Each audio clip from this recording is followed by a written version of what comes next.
fun, friction. 2 years ago, I was at the North Park ice rink. Kids had some free lessons, so we took advantage of that. And I'm wandering around the outside, proud papa, hey kids, how you doing? And if you know this thing, it's an outside ice rink. So the ice kind of spills out, and then when on a warm day, you get water covering the ice, and well, that's pretty slippy, as we say around here. And walking along, suddenly, I found myself on my bum. Not just on my bum, leaning back and on my elbow. And that elbow had pushed up into the shoulder, and oh, something happened. So I couldn't feel my shoulder, and it was really bad. And I rolled to the other side, and I got up and I walked around. You know what happened? The coefficient of friction broke my shoulder. These shoes were the problem. Let's learn physics. I was wandering through a thrift shop one day, as I am wont to do. I found these things. I mean, check out the colors. They're spectacular, fit my personality and everything. It says Newton on the back. These are Newton long distance running shoes, and they're just fabulous. So I bought them. They were like $7, took them home, started wearing them, and quickly realized on wet days on tile floors, these things tend to make you slip and fall down. Because apparently the coefficient of friction between this and whatever surface you're on is not high enough to keep you from falling. Well, so I just quit wearing them for a while, and then I was like, oh, look at those beautiful shoes, they're so nice. Anything for fashion, right? So I put these things back on, and the first time I fell was in Paraguay. I was getting off a bus, like getting off the really steep set of stairs off the front of the bus. And I've got my arm holding on to a vertical post, coming down, slip, and I catch myself with my hand, and my arm, my shoulders all like, oh boy, it hurts, that's not good. That was, I think, the first major damage. Then I was wearing these shoes at the ice rink, water on ice, the worst, boom. Well, let's take a look at what the coefficient of friction actually is, because that thing is something we talk about, but not something a lot of people really understand. It's not the friction force, it's the coefficient of friction. It's actually a number, often a decimal, that represents the frictioniness between two surfaces. It's a two-surface idea, and it has to do with the normal force acting on the object, perpendicular to the surface acting on the object, and the friction force and the ratio between those two. The important parts of the free body diagram for us are the normal force, perpendicular to the surface, and the friction force, parallel to the surface. The two are always necessarily perpendicular to each other. Keep that in mind. The coefficient of friction is defined as the ratio of the friction force to the normal force. You can write it all out like that, or use the symbol mu, lowercase f, and a capital N for the friction force and normal force. Solve that equation for the friction force, and it looks like it says fun. Turns out that it doesn't really matter much how fast you're traveling. You can go really quickly, you can go really slowly. It doesn't really matter much how much surface area you have. It does some, but not that much.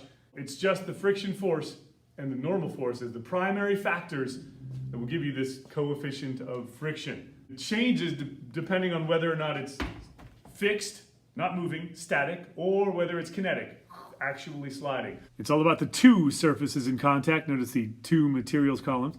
And it's either dry or wet. Notice also that the coefficient of static friction is generally greater than the coefficient of sliding friction. Sliding is a better word than kinetic. Now watch what happens here. You've got this big thing loaded up, and you pull and you pull and you pull, still static, still static, still static, until it breaks loose. And that's the maximum static friction force. Watch it again. And the kinetic coefficient, once you get it moving, it's a new friction force. Here's the corresponding graph. Maximum static friction is reached, then it breaks loose. Constant kinetic friction.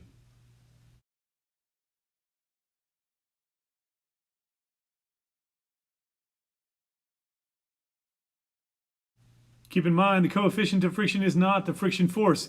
It's a ratio of friction force to normal force that are perpendicular to each other, and the friction force equation is below. So you're walking along in your slippy shoes, right? You're walking, motion, kinetic, right? So you think that the friction coefficient that you'll be using in this particular case is kinetic. But no, remember, kinetic is equivalent to sliding. You have to have this happening. And if you are sliding, like you're running up and you're coming to a stop and your stocking feet or on ice and you slide, that is kinetic or sliding friction, sliding surface friction. In this, there's no sliding, and since there isn't any sliding, that is static friction. And don't buy these shoes. So, you're riding your bicycle, driving your car, and you're wondering, which coefficient of friction is that? The kinetic or the static? Well, look at the contact between those two. If there's actual sliding, that's the kinetic. But if there isn't, like in this case, it's rolling, and between those two, there isn't any sliding. That is static. Static coefficient of friction between the surfaces when there isn't any sliding. Kinetic when there is. So if you skid this thing, you're driving along and you're just like, that, oops, Mark.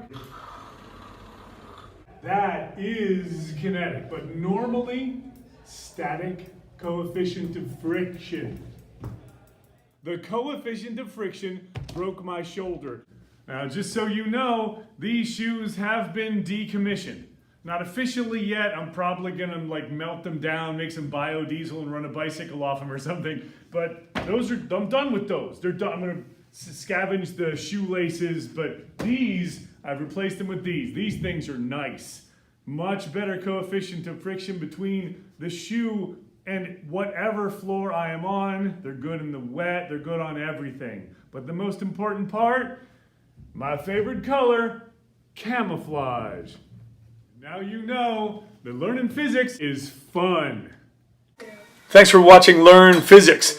And thanks for that thumbs up too. Really helps a lot. New videos most academic weeks. Subscribe for more.